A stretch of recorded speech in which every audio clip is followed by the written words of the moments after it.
Tondi bino botondi na bino na sobozui zinga toli bakuya kolanda nga bino Ange Kashila libanda ya mboka to na kati ya mboka na tombe bino penza bolandi mbolamu ezesika oyo Ange Kashila afinga te kasi bosolo ndezaka mboka na ye ayaka ko charger moto te kasi soki likambo zo kende penza na ndenge sengeli te tokoyo ana pona kotia mwinda po le penza ekota na esika wana lelo tokobeta penza masolo kitoko makasi pamba te na lobela likambo itali sport te to négligeango lokola politique etambolaka kitoko te na mboka na biso to mipesa na politique e kasi masolo tokosolola oyo kozaka na politique te tokozonga kaka na politique pamba te soki nyonso kokende malamu te tokozongela kaka politique nazala maître Joe le Marseillais bandeko oyo bayebi déjà na ba oyo bayebi te bakoyeba lelo tokobeta carrière oyo nyonso ya sala na vie na ye aza sportif to vite soki azalaka pe égoïste lokola ya sala musala makasi eske azotika pe bato bako remplacer bango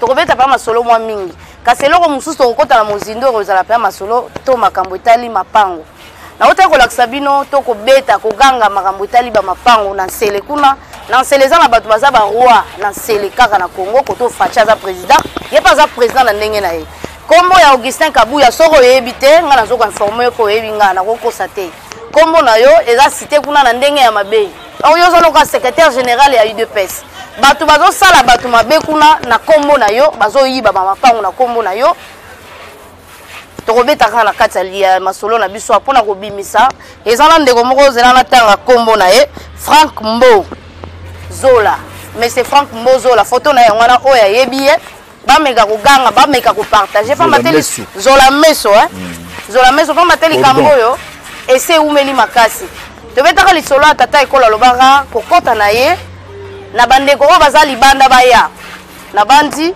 ndeko na biso to maître na biso oyo basala ba sport maître Joe bazonga pe na Congo pona koyoka ndenge Fachi alobaki mais eza pe susu na masanga mosusu esanganaki Augustin Mukamba bayaki pona kobatela makambo etali mabele toyebi banani bakanga dossier etilelo kasi yango na susu tokokoba nango po ezobomisa bato na uta kolakisa bino ndenge nini tata akufi babomi ye wana ezaki makambo kengo lelo yo bandeko mosusu bazotambola na kombo ya Augustin Kabuya mwana mboka topesi ombote pe to yambi malamu maître Joe le Marseillais.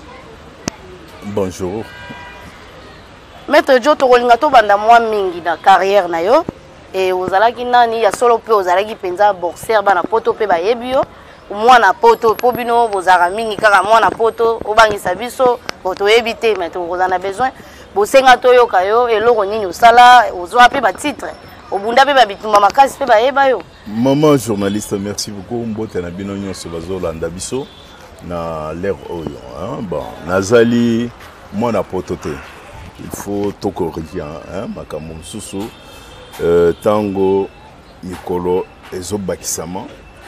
Il y a aussi des changements dans makambo netiwana concernant bana poto. Moi personnellement, nazali mwana poto te, nazali mokolo ya poto. Ah bon? Parce que il y a la différence entre bana poto na ba mikolo ya poto. Bana poto c'est des enfants qui bisoto boti kuna. Bana o bisoto boti, bana o bisoto bengisi bazali bana mike. Là oui bana poto menga itata mobimba un responsable. Nazala mwana poto non, nazali mokolo vieux, ba vieux ya poto c'est moi. C'est nous. Maître Joe yamboto kota na mamotel mapango. Tokolinga obeta lisolo na yo, ozaka la vision nini? Likanisi nini ozaka nango ya malamu? Ya kotika soki yo ke ipamba te, osio sali pe yo musala. Tango bandeko mususu bayebi yo ata mwa 10 20 to bayebi yo. Po sala ke loko moko boy. Kasi na sima na ope olukaka pe kotika ba mbuma moko pe tanga kombo na yo ke moto songolo pakala mutabimisa nga. Bon, merci mingi pour la motuna na gozonga moke concernant les Gamboya sport au lobby ceux qui bayebinga na mikili ya poto opa. Oui, effectivement, je suis donc un ancien boxeur, champion de France. Les grands tombeurs, il y a toute génération confondue. Il y a des Français, des super welter, mi-lourd, poids lourd, lourd léger, tout le monde. Ngai na changé ba catégorie et na beta bango. Alors pour na ba oyo ba landaka boxe un peu ba sili koye ba quand même ba combo oyo ya ba grand champion ngai na beta ki na tango na ko sala musala makofi. Je peux dire qu'en commençant par Super Welter, celui qui était donc champion de France, champion d'Europe, Frédéric Sellier, n'a gagné la deuxième round à Toulon. J'ai changé les catégories, na matina poids mi-lourd. J'ai battu celui qui est le tenant du titre de champion de France et champion d'Europe, Eric Nicoletta. Et j'ai changé aussi de catégorie na matina lourd léger, na bêta Denis Truchet, na Lyon. N'est-ce pas? La bêta est donc arrêt de l'arbitre dans la quatrième round. On a changé de catégorie, on a lundi celui qui était champion de France, champion d'Europe, Maurice Janet. C'est lui qui avait laissé donc son titre de champion d'Europe devant Lewis avant qui a affronté Nani Tyson. Alors j'ai battu ce monsieur-là, c'était donc à Paris dans la salle de Carpentras pour les Parisiens au Bayebi Masolo et à boxe. Non, c'était dans la salle de cirque. On a gagné largement au point. Et je ne me suis pas arrêté là non plus. Quelque chose de grave, qui est dans la salle qui explore dans la salle de boxe. Je suis le seul boxeur congolais aux Zaïrois à cette époque qui avait fait le défi devant Ari Akiwande, les popons anglais. C'est lui qui a battu les Knox, les 8 ans où il a Mike Tyson. Dans la salle qui défi sur lui, il y avait le quart, il y a du 7 kilos. Ngaï, on a sali donc des finaillés, n'a perdu de justesse au point. Parce qu'il n'y avait pas des adversaires au Bandimaki, Bayagubundana qui wande non plus. Et je ne me suis pas arrêté là non plus. On a événement Yamounene. Je pense que tous les Français, tous les Zaïrois ou les Congolais Zaïrois, Bazolanda émission Oyo. Vous vous souvenez très bien de Christophe Tiozo. Quand Christophe Tiozo a perdu donc son titre de champion du monde à Marseille, je suis le seul Zaïrois à cette époque, enfin je venais d'être naturalisé, qui avait fait le défi après donc son combat, après son victoire devant les Marseillais. Je me suis emparé du micro pour nous Kolobake. Bopé Sangaï, Victor Cordoba, les tombeurs de Christophe Tiozo qui était les chouchous Yaba français, Nabeta Victor Cordoba.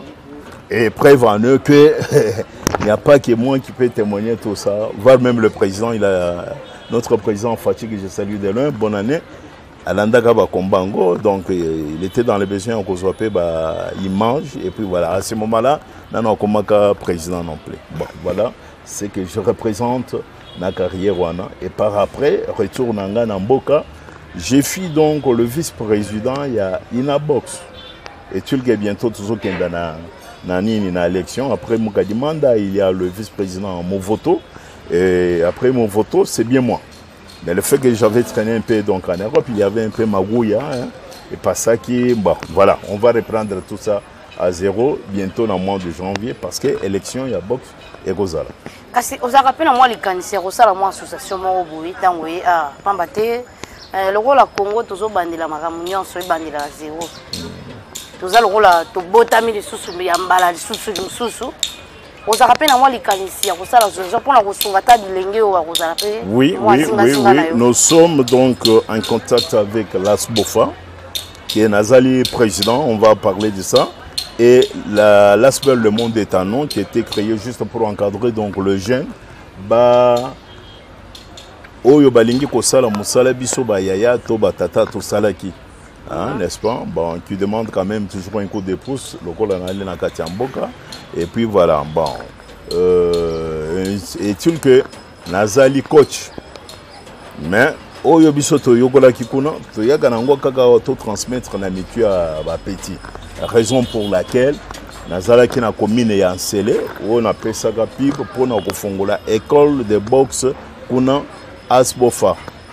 Asbofa, disons Ezali Asbel Moko, il y a des boxeurs qui soutiennent seulement les idées du président de la République Félix Antoine Tshisekedi.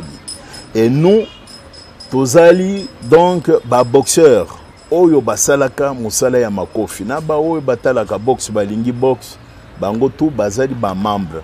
Alors est-il que nous avons créé cette association Asbela de l'autre côté. Le moment est venu oyo ngai na yeko présenter yango awa officiellement toujours ba membre ba ya bandire comme ça to meka ko implanter yango de partout na étendue ya Congo. bopesa on peut moins pifo bato pe bayoka posa ya kosala box biso na Congo ba makamba kosala ezebele eloko zosala bato bakende ka kosala politique biso nyonso koma ba politicien eza po bande ko mususu pe neti yo so bima déjà oza déjà na moi porte ya kofungola pe baninga okangi na porte moya ko benda baninga mususu eza ta moni e place na ko kozwa mbongo kanga na politique ndeto komo yoka ba détournement moi $100,000 batibibi eza pasi mama te bazana eloko kosala te siko bino lokola boza liboso pe boyebi importance nango boko pesa ngo mpifo kasi okoki pe kosenga nini soki mwa nkoko so eza na mwa babiloko nyonso bosalaka eza pe nini biso eloko to kosenga ezali seulement lisungi auprès ya l'état a pistonner biso et puis tout le monde moyen ya ko élargir ba makanisi to ali nango nous sommes là les boxeurs tango un boxeur a silisi carrière naye suivi ezalakate ba makambo ezali kili to former ba petit un jour ba memela biso médaille d'or à la République démocratique du Congo parce que c'est un sport qui est quand même négligé mais c'est vraiment dommage. Nous sommes le premier sport au Congo. Je vais tirer donc votre attention aujourd'hui qui soit donc en Koumou ya mboka bazolanda biso oyo to mema titre ya champion du monde. Banda mokile banda. Hein donc on a déjà na mbuma moko boye. Tozali na mbuma. Oye lemba balamba ki ango kaka watango ke na mikila poto. Et ça là donc exploit c'est le champion du monde Kalamba Yusumbu. Oyo donc nini Abima premier champion du monde. Alors le fait qu'il y ait Abima premier champion du monde ça devrait quand même au fongole le bison là. Hein? Et puis ba petit na biso mususu tozomona bazoya te bazali ba champion ba titre na bango mais nazo qui c'est donc discipline mususu te mais ba meka quand même kanisa que boxe pe ezo contribuer ezo la kisa kombo ya mboka na libanda kasi komata oyo mati ozana bato oyo yo boti bana na yo pe basi ba obota pinza pe yo bana ba ko sa pe musala pe otali boye mwana oyanga o ke pe sengo za pe na bango to ko bota. Non, adopter, ce n'est pas la même chose. Je peux dire que j'ai adapté. Adopté qui le champion Mouka Dimanda, tant Zala qui est en activité. Zala qui presque na katikati ya carrière naye, na kochaga ye donc tokenda ba Ukraine, tokenda ba Allemagne, tokenda ba Pologne, tokenda de partout, même na Kisangani tokoma. Bon. Alors le monsieur a pris déjà donc pension, Azali déjà retraité, que je salue donc Nampoto et Paï Azali. Mais bah petit, Tozali n'a qu'à encadrer, mais sur le temps maintenant, il y a concentré. Nous sommes donc de responsables moments. Et quand il sort le matin, il faut ramener sachet. Mais ceux qui sachent Azali, il y a des magamutezo panzana. Il y a un sala donc on a lancé appel au UK, bah meka ko quand même ma boxeur va soutenir bango pas seulement moi tozali ebele il y a ba petit mususu bali en bangiringiri ba qui peka bale te ba kotsa pe ba boxeur ba karateka tout le monde a donc une sans polémique hein tout le monde va jouer ceux qui balingi va préparer donc compétition ba titaka bango quelque part ba s'en renfermer là hein ba se concentrer na misalo mais chez le boxeur c'est pas ça. La boxe, donc, on l'a laissé peut-être il y a 30 ans passés. Je me souviens encore quand j'étais jeune, quand je faisais la boxe ici. Tout ça, qu'on participait dans le championnat, au Bazalo Benga, Jeudi Choc. Je pense que Bakino, à ce moment-là, il y a un programme, il y a Jeudi Choc. Vous savez, 30 ans passés, tous autres trouvaient toujours le même système à Bonzo, Bawana et Zaliwana. C'est la raison pour laquelle nous avons souhaité que Sikoyo, na élection na ko tsamotu pour na bima présent pour na yeba ndenge nini na ko kamba ba petit pour na yebi souffrance na bango. Nous à cette époque ceux qui au sali combat au gagner au perdre na suka bazui savon les coques ba pêcher au t-shirt ba komi les nani savon les coques. Mais même système on a-t-il le ba petit bazo kenda bazo makofi. Mais c'est les escrocs bazali en tête ya ba fédération bazo yi bambongo ba ko bimisa mbongo na nini na gouvernement. Sous prétexte que c'est pour le boxeur. Mais Petit Wana, au fin de compte, comment on a eu une compétition, on a fraudé na bis. C'est qu'on a maître Joe. bino pe l'état zoyeba ke bino bozo salela pe mboka est-ce que bino bokoki pe kosenga kofanda pe na bango koloba bazwaka bino lokola bato nyonso basalelaka mbula matari moto azalaka na compte na ye bazwi pe message mbongo ye bayebi ke moto oyo azalaka mpenza na mokumba ya mbula matari bokoki kosala bongo te ezali toujours na kati ya organisation na baprojet. Vous savez ceux qui lokola nzambe akomi kosalisa pe baboxer bomona na kebali parce que dans le temps c'était un sport considéré ya petit loupard, hein, des arcailles, disons des gens moko déconsidérables, si tu peux me permettre le mot. Mais les lots oyo nzambe asungi ngai, j'ai fait ce que j'ai fait ici. Alors l'idée ezali nakoko zome mo appartement moko na tia bureau pour na ba boxeur. Ako siège na bango ezala bayebi ko correspondre ni correspondance na adresse ya bien ezala OK tomeka ko toucher ba milliers to wana tozali na place moko tozali bien assis. À ce moment-là, je pense que makambo koki ko marcher. O ezala ko zanga des fois organisation. C'est comme ça bazo lier la bango. Comment voulez-vous boxeur à sali 6 rounds de 3 minutes. 8 rounds de 3 minutes. Mon tumoko a vimba libumu, ma tame boye comme ça. Alors, azui ma kofi. Nasuka, bazo pesaye des boîtes à Texas. Ça, je n'ai pas honte de le dire. C'est des choses, c'est déplorable. Ba petiwana, bazo zoba ma kofi. Droit d'entrée zali. Mbongo ya ko patroni blogwa nezali. Mais nasuka, des boîtes à Texas. Oyo ayebi likambo na zolo bote a contredire nga na mission. Ba benga bisoto ya to sala débat. Bozo zwa mbongo ya ba petit boxeur, bozo lia, bozo tongela ngo bandako. Moyibi oyo fati pe amekana no kuboka liso na ce qui concerne donc ba oyo bazo kamba discipline ya boxe. Moyibi eleki kuna trop. Il y a donc un service là oyo na kotia wa ozo sala contrôle c'est IGF. IGF faut qu'on tape la fédération en boxe. Moyibi ezali kuna. Le petit boxeur ne touche absolument rien. Petit mongo ko lo bateke na bundi combat na touché 2000 azalité. Hein? Attends gagner. Attends gagner, attends perdre maman. Ce que touché contre 500 chapeau. Hein? Voilà mboka sikoto ko tapenza na mozindo ya likambo penza mama na likambo oyo ndeko Augustin Kabuya aza a danger pa mate komo na ezo monana lokola yekuta yebi atate makamuni nezoleka kuna Jean-Marc Kabunda yebi te makamuni nezoleka kuna na sima la bango ba komo na bango ezo finga na ndenga mabe ba komi ko salela komo na bango po bango bazana bokonzi pona ko bangisa na ngo bato mwana mboka to yoka lisolo eza boni na makambo zoleka o etali ba oui, lisolo merci beaucoup pona liloba. Biso tofandaka de l'autre côté. Mais le président Fati n'a pas tourné naïe. Alors qui bien que Banamboka Bozonga parce que tolingi ton commissaire Congo est comme à Allemagne. Yemoko, il ne peut rien faire. Comme le défunt Mobutu avait dit l'autre fois que avec l'appui de tout le monde, à Koko Sala, parce qu'un président a magicien. À ça il appelle, Biso Toyo qui appelle Ouane. Je pense que j'étais parmi les 10 premiers. Appel Ouane Banda Tango, Banda Kala, Naba président Tuzalaki Nabango, donc le défunt Mosé, Salaka appel Ouane. Tokita Kiao. Mais le problème c'est quoi? Tant Tozo Kita na Mabele Abiso Abakoko, parapluie égalité. On trouve seulement les petits aventuriers qui faufilent na kati bazo sala bonzo ba na bapaya o bazo ya bakomi si bango benemi na bango. Moi quand j'ai entendu cet appel là, il y a président Fati on a répété toujours, je me suis préparé. Na baninga na makambo na biso asibel baninga balobi non maître lokolo zo kende aux en période de vacances kende au présenter mouvement na biso. N'est-ce pas?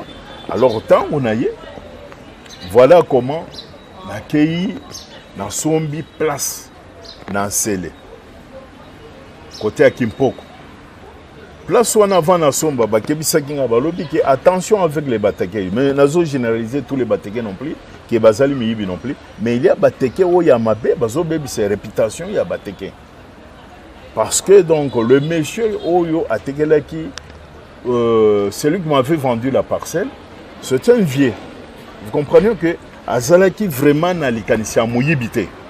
Mais ba petit bana entre autres moi na ye na kombo ya mbo cordon oyo azofaufile mpo akota na milieu ya idps pour continuer kosala mabe azolinga akota to asa moto déjà azali déjà na kati azali déjà na kati soki totali bien ndeko so totali bien ndeko azoya déjà pour asala trafic d'influence na kombo ya IDPS pamba te le monde qui traînait dans ma gueule trafic d'influence oui pour kombo Augustin Kabuya ndezo makuna zo botola ba mapango il n'y a pas seulement kombo ya Augustin Kabuya non plus que je salue de loin. Donc, le monsieur, Tango Nani, le vendeur qui m'avait vendu la parcelle, il y a de cela 3 ans, à Teki, session à Bango, n'est-ce pas? Tango à Teki Ango, le petit gamin là, le petit minable là, Nano Abanda qui moussalaté, à mon avis. Alors, papa Naye, soit disant si c'est oncle Naye, a initié pour qu'un jour, s'il est fatigué, il a remplacé. Non, papa y a bantu moyibité parce que ce qui papa naye, monsieur Ambo, non, lui n'est pas voleur.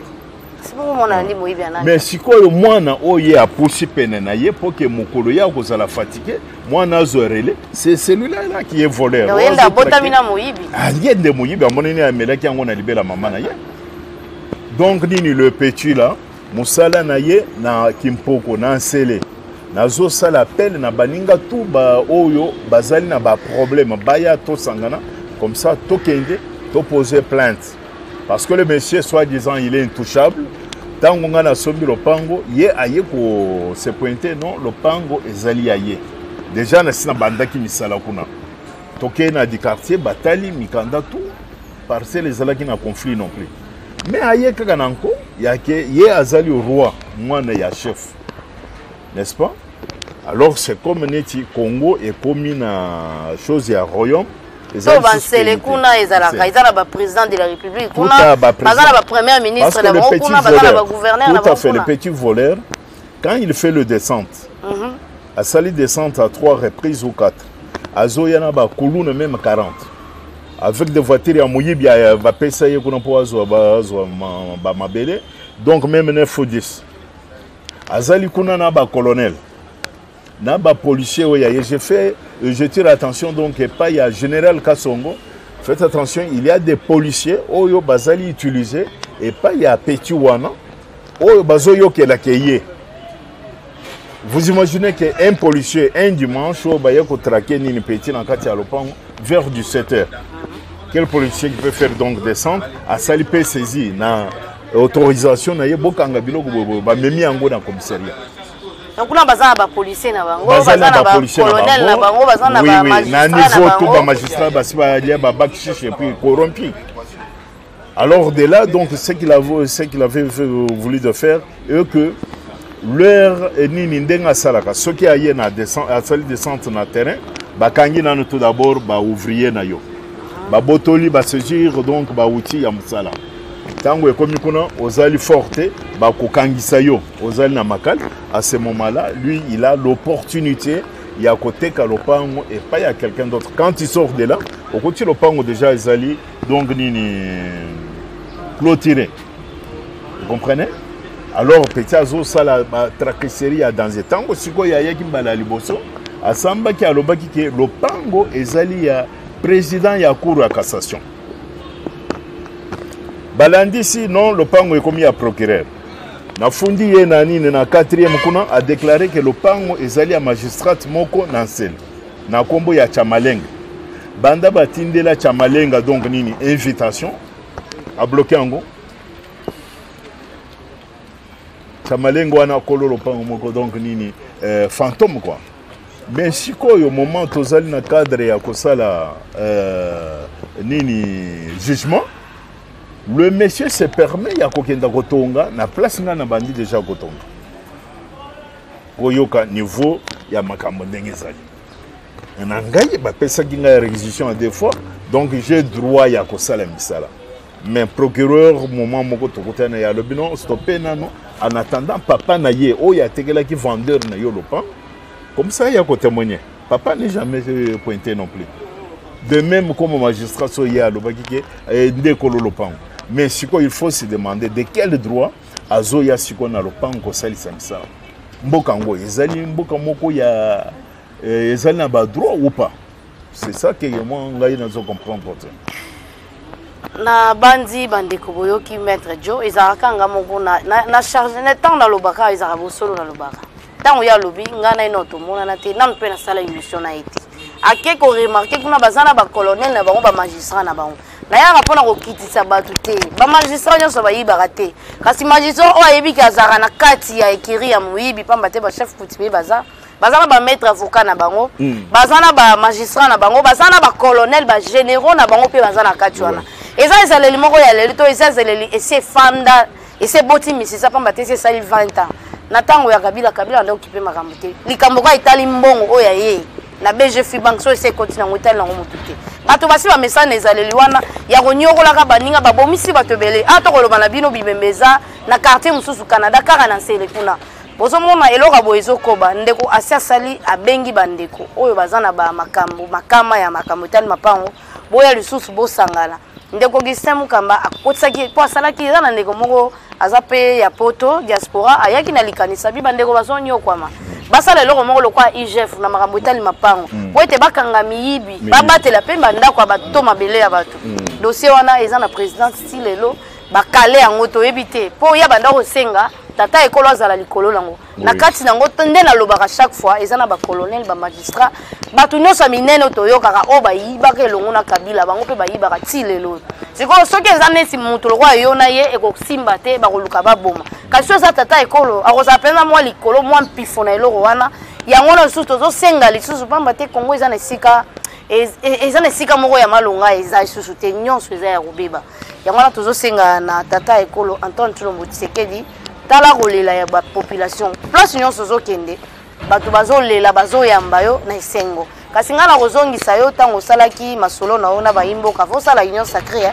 osalaka masolo oza na calendrier oza na agenda oza na clé na maboko ozwa telefone na yo tala agenda no banda okoma makambo tala bato moko ya suka oyambaka bayebisaka yo nini ntango tokomokoma na niveau ya bakongole na biso baza na conscience teke libanais azowuta libanda mpo aya koyiba mpo aya kozwa $millions de dollars mais congolais tanga zokima na $100,000 apamba esika millions ezobima ozomona ke eza mvutema bacongolais toza mvute alors yo tata ekolo fo luka eloko nini ya komaîtriser milimo ya bana na yo eza lisusu normal te koto bazolela tala kuti ya mampango esi ezala nango kala donc système to ezaleli oyo bato baumeli nango ekomi lokola musala na bango kasi ezobomisa bato ebele mingi mbongo eza mpasi mpona kosomba ata kecha pambo eza liseki te kasi moto asomi mabele mpe atongi boye bobuki bozwi lisusu mbongo ya bato mosusu ya mpasi bokoya lisusu bayibi eza mwa mpasi bandeko bosangana lokola toa na kati ya démocratie bandeko bakotambola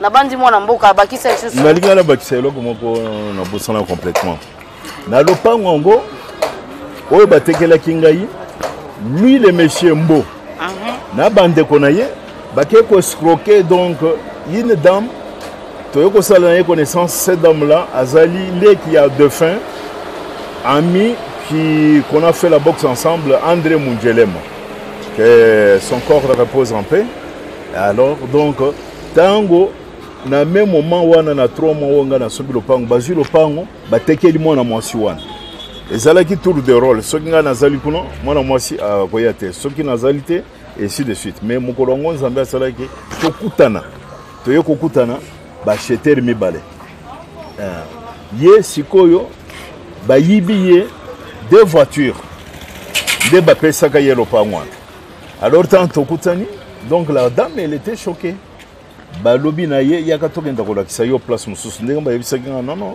soki olingi tokokenda kolakisa yo place mosusu nga nalobi non oyo ntango nasombaki ezali na projet ya kosala école de boxe mpona bana nsele basala bana maluku bazala na place moko ya kosentraîner parce que ntango tosalaka étude ya place yango totrouvaki mingi badistraction mingi yali kuna yali banganda bakunzu des choses comme ça balobi non mais biso pe tokokoya na likanisa sika tosala mwa eloko ya sport n'est-ce pas c'est comme ça tosalaki yango bon sikoyo ye na mama wana bazwi mituka na ye mibale badame mera ye siko po récupérer lopango na ye ote lopango va faire atekaki yango bake kolakisa epai mpe bake kolakisa ye j'ai appris que makambo ezali kuna mama wana moyen lisusu asala autrement ezalité lokola azala mutu ya poto yo moko yebi ke bantu ya poto soki aye awa 2 mois c'est quand rare tango azongi lopango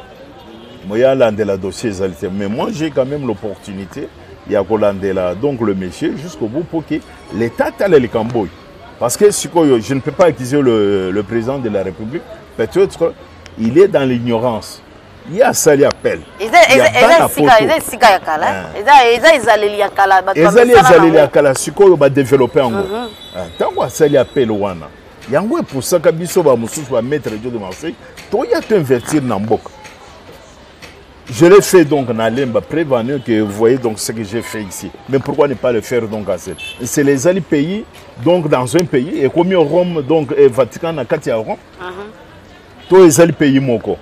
Alors donc nini côté bazo décider autrement le petit voleur là azali kuna azora na la kebantu na koyiba biloko na bango na combo ya donc nini chef coutumier et chef coutumier qui n'est pas pour rien parce que signature na acte de vente makambutu ya papa na yetango atika constitution wana n'est-ce pas 3 ans après le pango ezala qui vide po yoka ina aventurier ndenge azali na motema be ya Kindoki. Donc, au bout, il y a 3 mois, j'ai acheté la parcelle là, je pense que c'était au mois d'octobre, des choses comme ça. Alors, il n'y avait rien. Ndaïnde na pesi valeur qu'on a bandi construction, tant qu'on a moni construction et bandi, yepé aye na mabanga na ye, akomi kotonga. Tozo kenda wapi. Alors, il y a un monde qui a tiré son de l'arbre auprès du président. Yo monto bengi sakabiso. Exemple nini, toko mema.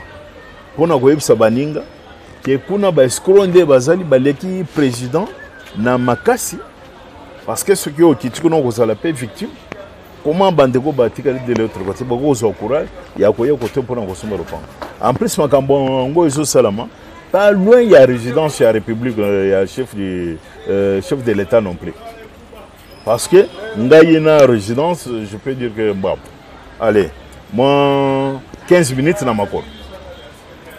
Le col ampleur donc présent comme côté Wana donc escroquerie même au sommet il y a 5 mois 5 ans ou des choses comme ça les petits akoya lokeli yo ba problème na vocation ya kotambola na ba kuluna na moyi avec des policiers avec des militaires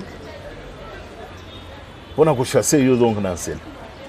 En plus quelque chose grave azo sangaye nini débat moko discussion moko ça non ah ouais c'est juste pour na côté baluba te alors muluba azali na droite ya ko siéger na bandu non ye akomi ko pona place ya baluba na mboka ba Congo donc muluba za congolais muswahili za congolais quelque chose grave ndé na Zolanda donc un jour na mona asalisa ba tricot ya lukuta pona kozela président na rapport.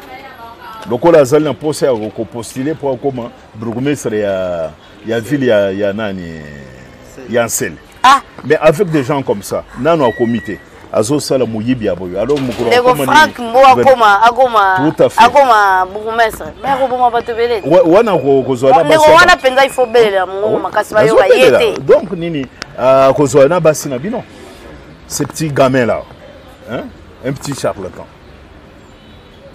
Mwana mboka tokomukuma na suka ya masolo na biso pona mokolo ya lelo kasi okoki koloba nini na bandeko ba kolanda biso soki pe mwa numéro ya téléphone za kwa koyebisa bandeko ba kolanda biso o ba kozana bosenga pamba te ko bengo bengi ba koya po ete bosanga na bosa penza mwa lesanga moko ya bokasi toza na démocratie tozo mona bato bazo tambola ka pona ba élection pona ba bonga na bango mokasi bino bozo tambola pona bino penza po eloko liboso bato ba politique ba sala ka pona population bino sko population soki tambol pour la cause na mino ba koyoka mino te non il faut ba yoka à mon avis c'est moi numéro de téléphone à moi le bon numéro de téléphone pour na ba o bazali victime na ba oyo bazo kanisa pour ba geda osoma mapango na sele ba bangate ba kende parce que place ses alliés à l'état place ses alliés à petit moyibi wana non plus hein n'est-ce pas donc mon numéro de téléphone na ba oyo bazali ba victime comme le monsieur Nzao na pas loin de chez moi to sito sangani na ba mususu na koko tanga komba wate o toi attaquer petit wana la justice.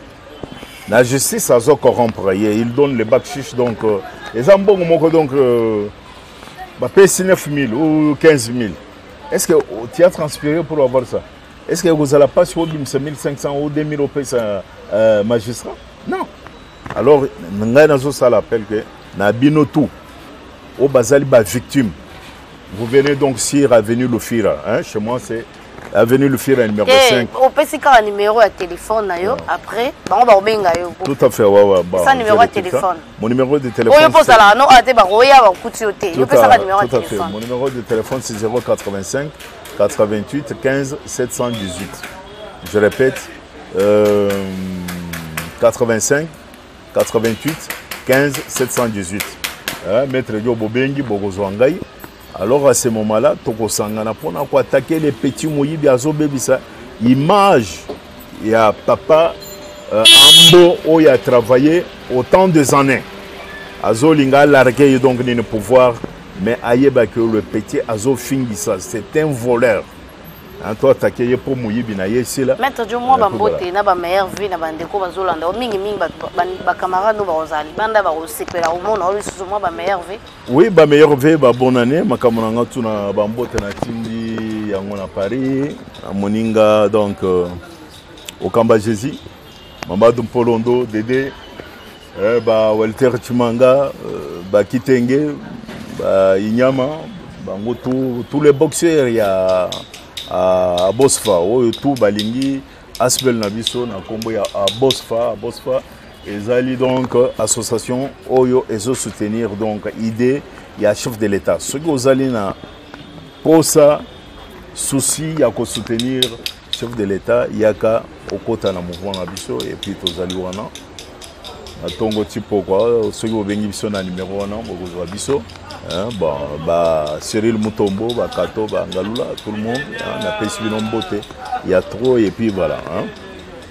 Bodeke Belé, sans oublier donc mon ami perso général Kassongo, Jacques Ilunga, que je salue de loin et tout le monde. Voilà.